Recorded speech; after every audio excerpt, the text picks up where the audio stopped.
I've seen schools bombed. I have seen homes bombed. I have seen civilian bridges bombed. I have seen, everything I've seen is civilian. Good morning, Kevin Smith. Good morning. Thank you very much for your visit. I mean, I invite you to come and see my office in Khmer language and Cambodianess in English language. And I saw your activity because you have followed very closely to Thai and Cambodian border conflict, and you are like a real witness on the scene, on the ground since July, and especially since the 7th, December 7, 2025, and you are very close to the border, to the border conflict. Yes. And so just tell me why your heart is with Cambodian people. This country's given me everything. And I've seen what the country's been going through for the past 4 or 5 months, and it breaks my heart. And I truly believe at times this country is voiceless due to the media machine we're competing with. So I feel I can be the voice of the voiceless. If I put my voice to camera, I think I can tell stories, and I can accurately portray the truth of what's going on in a way that people understand. So you want to give the voice to the voiceless to the world? You mean to the UK? You are British, and you want to to give the voice to the voiceless to the world, to the international community. Yeah. I need the international community need to listen up. They need to hear us loud and clear. Cambodia has made it very clear, not just with their voices, but with their actions at every stage. Cambodia wants peace. Cambodia needs peace. Cambodia jang santipiet. And that's part of my mission, to make that clear and show what's happening. Exactly what's happening. So yesterday you were in Poi Pat. Yes, you were in Ban Tie Mien Chey, in Poi Pat city, and you were, and then the bomb Thai jet were bombing near you. Yeah. So describe me. Yeah. Very close. We were right. We'd gone there to see the casino that had been bombed 2 nights ago, and we knew there was a lot of risk. We knew there was heavy risk, and then we stopped right near the casino.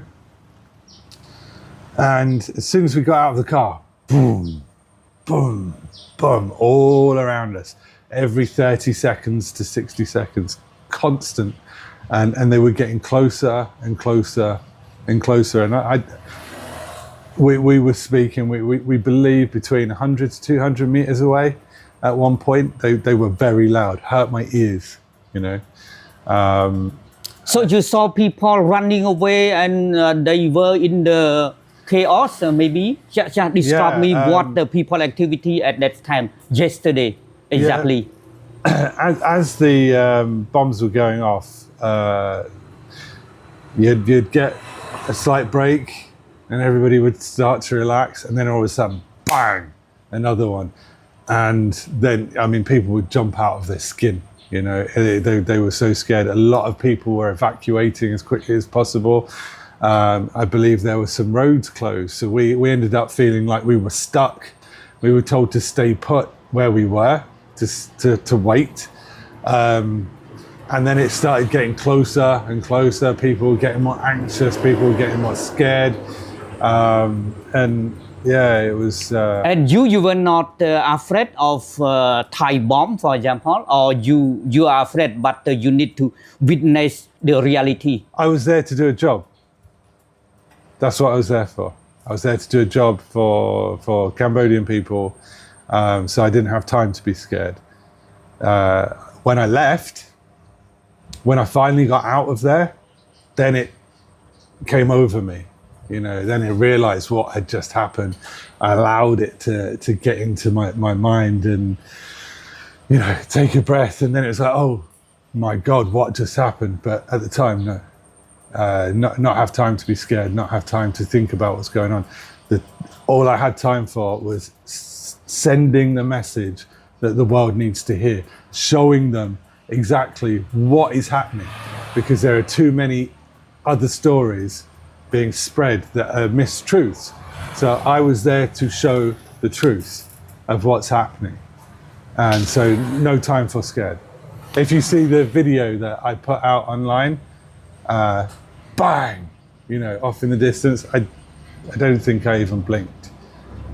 So since a few days you went to see the bridge damaged by a jet 16 bomb of Thai in Posat, and also you went to Uddaminchai, and then in between the boundary Uddaminchai, another bridge destroyed by Thai jet between SIEM REAP and Uddaminchai. So describe me when you see the civilian infrastructure have been destroyed by Thai soldier. Well, in the bridge in Vilvang, you could see how important that was to the community, because they had the bridge that had been bombed completely severed in, there's no getting across. There's a massive gap. You can see straight down. We saw a motorbike, a moto down on the ground that had fallen. So that broke my heart. But then they've got Spiang Ja, the old bridge, big hole, and they try to patch up themselves so they can get across and escape. Heartbreaking stuff, because that's designed just solely to cut children off from school, cut people off from hospitals, prevent food getting in and out, prevent escape. There's a specific reason for chopping that bridge off. And then the bridge in between SIEM REAP or Uddaminchai, bridge, Ochi bridge. Same thing. Absolute devastation. You could see there were 2 missiles that hit, one on each side, and there's a slight gap in the middle where you can still walk supplies over if you're brave enough to do so. But it was designed to cut supplies off, designed to stop this country's development, because now to get supplies and trade through that area, it's going to take a long time. That bridge took a long time to build and was a significant key route for businesses and for schools, for education, the absolute key route. And now our displacement camps are cut off from supplies. Everywhere just cut off. And it's going to take us a long time to rebuild that. And that was, I truly believe that these areas are being targeted to stall the country's growing development. This country's done such a good job over the last 35 years to grow, to build, to improve, to develop. And now all our key infrastructure routes are being destroyed because another entity doesn't want us to develop. So Thai military and Thai government always said that they targeted, they tend to target Cambodian military, but actually what you have seen, not Cambodian military structure has been destroyed by Thai military, but civilian infrastructure and civilian people. I've seen schools bombed. I've seen homes bombed. I have seen civilian bridges bombed. I have seen, everything I've seen is civilian. Everything. With your own eyes. With my own eyes. There is no planet, there's no country, no planet, no universe in where saying that this is a military exercise makes any sense. You don't attack a school if you're trying to defend your country. You don't attack a hospital if you're trying, 100 kilometers from the border into another country's land. That's not defense. That's attack. That is clearly attack. There's no argument there. Attacking civilians, killing civilians. There was that incident at the border with a young girl trying to get home to Cambodia, where she was attacked. And, you know, I don't know if I can say here what happened, but 7 Thai soldiers, you know, this is civilian torture, civilian murder in cold blood, and now attacking of civilian infrastructure. They bombed near one of the displacement camps. This is psychological torture on a mass scale. And it's part of an imperialistic and racist terrorist regime. So you went through many displacement camp, and then have you talked to people, to displaced people, and what did they say to you, their feeling, their obstacle, concern? So have you talked to them? Yeah, I have. I've become very close with 2 families in particular. A gentleman called Mr. John in Wat Bol Sararam in Prevahir, and that's where I'm going after this. And then a young girl called Rota. I decided just showing images of people living in the displacement camp didn't really send the message out to the world of what it feels like to stay in the camp, sleep in the camp, have to clean in the camp, have to eat in the camp. So I decided to stay there myself overnight.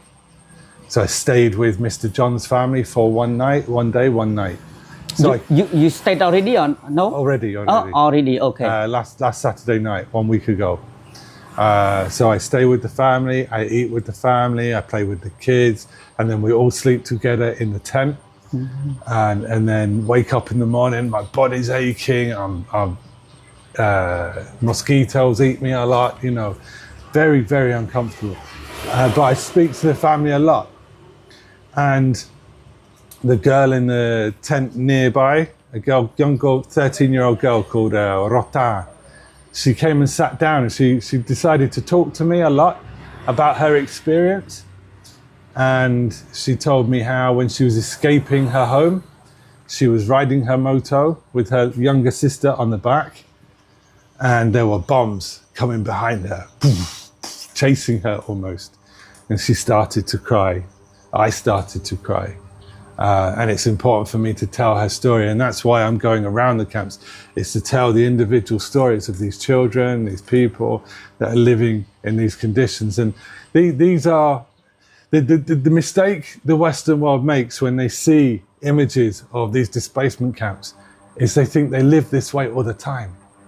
They think they're poor, or they not have any sort of life or anything like that. These people have houses, they have cars, they have jobs, they have school every day, they have beautiful lives normally. But now they've been forced away, and they're living under tarpaulins. They're struggling for water and sanitation. The government's doing a brilliant job to get supplies, but to do that for 500,000 people in such a short amount of time is a struggle. So now the Cambodian people have stood up and helped in unison. But the truth of the matter is, these people that are living in these camps are the same as me and you. They just lived too close to the enemy. So you have witnessed many days already, and then so you need to go back again to the displacement camp, or to the border again, or maybe you need to stop a few days and then you go back. I'm not stopped. After the interview with me. As soon as this interview finishes, we're getting in the car. We're going to get my bags from the hotel, and then we're going back to Prevahir. Again. To witness again. To witness again, to document more stories, to finish the story with the young girl Rota. She's a very brave girl, sir. She's too small brave. Or what? How old she is? She's 13. Yeah, 13 years old. Very, very intelligent child, very brave. Klahana. Strong Khmer girl, you know. She's so I'm going to finish the story with her. I'm going to find other families to help. I'm helping another team that I'm involved with to give away supplies to 5,000 people in another camp. So you have seen, I mean, many problem, many issue, Yeah, so- human problem, something like that. So, what is your message to the international community? My message to the international community, you need to tell your senators, your governors, your leaders, your prime ministers, your king, your queen, your neighbor, your sister, your aunt, your uncle, everybody. You need to tell them exactly what is going on, because this is absolute imperialism. It's a racist regime out to cause complete and utter destruction, and they will not stop until the Prime Minister of Thailand, the generals over in Thailand, such as Boon Sim Padklang, are sanctioned. Condemnation now is too late for condemnation. It is far too late for condemnation. Sanctions, their money, their businesses, everything. Cut off until we've had peace for at least 90 days. 90 days minimum. Cut off access to their money. And the United States, they need to ground those F-16s. So you appeal on the international community to stop the war quickly. Absolutely. Absolutely. The thing that annoys me about the word war, a war suggests two parties are fighting. This isn't a two-party fight. This is one party attacking and another one saying, whoa, you know, that's our land. You know, yes, it's war, but there's war where two parties are fighting. Yeah. This is one party attacking and one party absolutely defending its sovereign territory. So it is called aggression from another country. Absolutely. Thank you so much, Kevin Smith, for your time, for your kindness to Cambodian people. Thank you so much for your mission. Thank you to Cambodia for Thank you. trusting me to do this.